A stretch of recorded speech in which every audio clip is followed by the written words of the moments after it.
आणि एक विनंती करतोय आमचे धडाकेबाज जे आमच्या गावचं कायम नेतृत्व करतात मधुकर सावंत, त्या थोडक्यात त्यांना विनंती आहे की त्याने आपलं मनोगत थोडक्यात व्यक्त करायचं.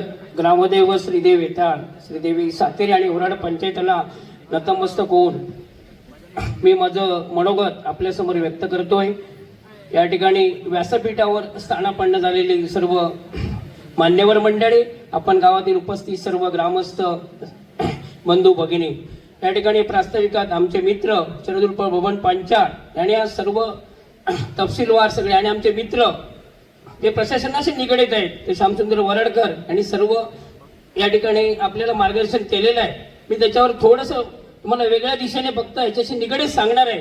ज्यावेळी सर्वप्रथम आम्ही 14 फेब्रुवारीला त्या ठिकाणी महाशिवरात्रीला विरोध करण्यासाठी त्या ठिकाणी दाखल झालो, त्यावेळी पासून जे त्यांचं संपूर्ण वर्तन बघितलं, बबन पांचाळ आमचे जे म्हणाले इंस्टाग्राम असणे, हिडो असणे, इतर जे जे त्यांनी प्रसिद्ध केलं होतं, जे बाहेरील लोकांना म्हणजे ज्यांना पैसे दिले की लोक आता जगात काही करू शकतात, हे तुम्हाला सर्व मंडळींना माहीत आहे. पण हे सर्व करत असताना संपूर्ण भारतामध्ये तुम्ही जर फिरून आलात तर आंध्र प्रदेश सोडलं तर कुठेही स्फटिकलिंग हा शब्द अस्तित्वात नाही आहे. मी त्यांच्याशी बरीच वेळी चर्चा झाली, म्हणजे मित्र परिवारांचे. माझे मित्र सन्माननीय आमचे ॲडव्होकेट रुपेश परुळेकर हे अभ्यासू नेतृत्व म्हणून ज्यांच्याकडे आम्ही पाहतो, त्यांच्याही काही मित्रांशी माझी चर्चा झाली, पण हे संपूर्णपणे चुकीचं आहे. आणि मुळात तुम्ही सर्व लोकांनी पुन्हा एकदा सांगतो, बबन पांचाळ आमचे बोलले, श्यामचंद्र वरडकर बोलले, विरोध आमचा काय आहे, कशासाठी आम्ही विरोध करतोय त्यांना, तर त्या ठिकाणी स्फटिकलिंग हा मुद्दा जर बाजूला सोडला तर त्या ठिकाणी तुमचं जर रुद्र फाउंडेशन जे आहे ट्रस्ट, जे मुंबईमध्ये तुम्ही नोंदणीकृत केलेला चॅरिटी कमिशनरकडे, त्यामध्ये कुठल्याही प्रकारचं मंदिर उभं करणं, देवालय निर्माण करणं आणि देवदेवतांच्या मूर्त्या बसविणं असं कुठल्याही प्रकारचं त्या ठिकाणी नाही आहे. हे असं नसताना एका शांतताप्रिय, एका चांगल्या सुसंस्कृत गावामध्ये तुम्ही 8-10 मंडळी येतात, तुमच्या त्या गावामध्ये कुठेही नोंद नाही, प्रशासन आमच्या देवस्थानाकडे नोंद नाही, ग्रामपंचायत सातबारा ग्रामपंचायत उतारा त्यांच्याकडे नाही, हे सगळे प्रशासनाच्या विरहित गोष्टी तुम्ही कुठेतरी पोलीस यंत्रणा म्हणा किंवा इतर प्रशासकीय यंत्रणा